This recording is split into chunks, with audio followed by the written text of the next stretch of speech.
Hello les petits loups. Alors là on est sur l'unboxing numéro 3, donc ce sera le dernier sur les commandes. Ils m'ont envoyé le tout en 3 commandes différentes. Hop, là je vais avoir du matériel. Hop. Voilà. Alors, nous avons quoi ici? Nous avons de la gomme à réserve. Ça sert pour la peinture aquarelle, pour faire ce qu'on appelle les réserves, c'est-à-dire créer les blancs. Parce qu'en aquarelle, on ne fait pas de blanc, donc on a plusieurs solutions. Soit on détermine à l'avance les zones de blanc en ne passant aucune peinture dessus. Vous voyez, les chats sont très enchantés d'ouvrir le colis avec moi. Soit on prend de l'acrylique à la fin pour passer du blanc, soit on utilise cette petite pâte qu'on met avant de peindre sur le papier. Quand on va peindre dessus, donc forcément ça va protéger et on n'aura plus qu'à retirer la drawing gum à la fin du travail et on aura notre réserve blanche qui sera là. Ensuite, j'ai pris 6 fusains donc de la marque Faber-Castell en taille différente, donc c'est des bâtons entre 6 et 11 mm d'épaisseur, donc ça reste assez fin. Je vais voir si je m'en sors à une main. J'aimerais bien vous faire voir ça. Hop. Alors, on va essayer de poser la caméra. On va toucher vos fesses.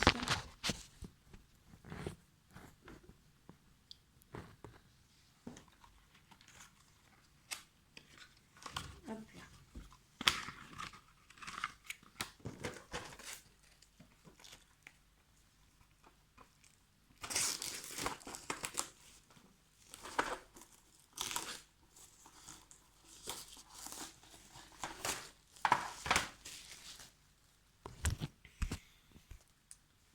Hop. Donc, on a là. Essayez de pas trop les mettre par terre parce que le fusain, ça salit énormément.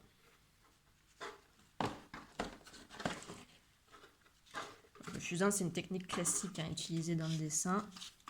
J'essaye de faire tomber le petit sachet, mais je n'y arrive pas avec une seule main. Donc on va essayer.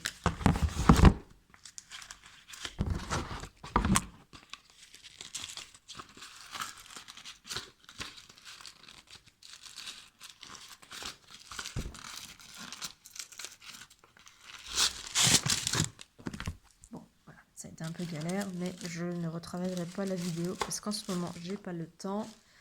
Et puis après tout, je vous fais juste voir le matériel. Donc, vous ne m'en voudrez pas. Si la vidéo n'est pas top, il n'y aura pas de montage. Vous voyez, il y a des formats différents. Donc, on va essayer d'écouter. Vous voyez, c'est un peu... c'est assez sec, mais vous voyez, j'ai l'impression de le prendre, c'est hyper salissant. Donc après, voilà. On va avoir des tailles qui sont différentes. Voilà. C'est du bois. Moi, j'aime beaucoup travailler avec. Le seul petit côté, alors il y a des personnes qui n'aiment pas, c'est comme le pastel sec, qui se mettent des gants en latex pour justement se protéger les doigts. Bon, moi, j'y vais sans protection parce que ça ne me dérange pas.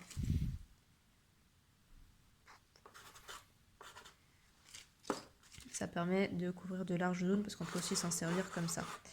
Mais là, voilà.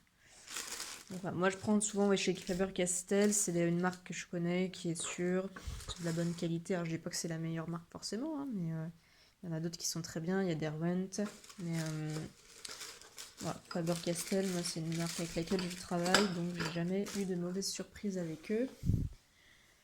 Et donc, la dernière chose que j'ai pris, c'est Faber-Castell, des polychromes, des crayons de couleur polychrome. Ah, j'ai Nako qui joue avec les... Non. Le fusain. Alors, donc j'ai déjà chez eux une boîte normalement c'est 240 crayons de couleur aquarellable. Là, c'est du pastel sec. J'ai pris que 24 couleurs pour commencer parce que ça fait assez peu de temps que je travaille le pastel sec et ça sert à rien de commencer avec beaucoup de matériel quand on est débutant sur des techniques.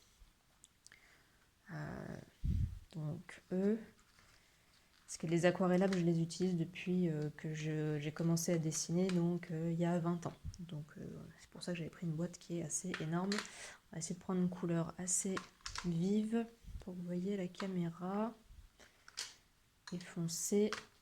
Donc ça se travaille avec les bastons de pastel sec. Parce que ce crayon de couleur là, sa composition, c'est du pastel sec. Donc ça va servir à faire les détails du sujet que vous allez travailler. Si je commence à l'envoyer par terre, ça va pas le faire. Alors bon, là je fais sur du carton parce que j'ai rien d'autre sous la main. Mais alors, bon, pas très très bien à la caméra, mais c'est assez vif. Hein. Si les chats voulaient bien se pousser, qu'on voit, parce que vous passez dans la lumière, les minous. L'avantage, voilà, c'est vraiment la précision. Vous voyez ? Alors qu'avec les bâtons de pastel qui sont plus larges que les fusains, on travaille sur des grosses surfaces et après on passe par-dessus avec les polychromes pour les détails. Donc voilà, je mettrai ça en application. Si vous voulez voir ma grande boîte de Faber-Castell aquarellable, il y a une vidéo sur mon profil, sinon vous pouvez me demander que je vous en refasse une pour voir toutes les couleurs. C'est vrai que j'en ai beaucoup. Et puis dès que j'aurai utilisé mes polychromes, je mettrai le dessin en question sur mon Insta. Voilà, bisous tout le monde. Bonne soirée, bye.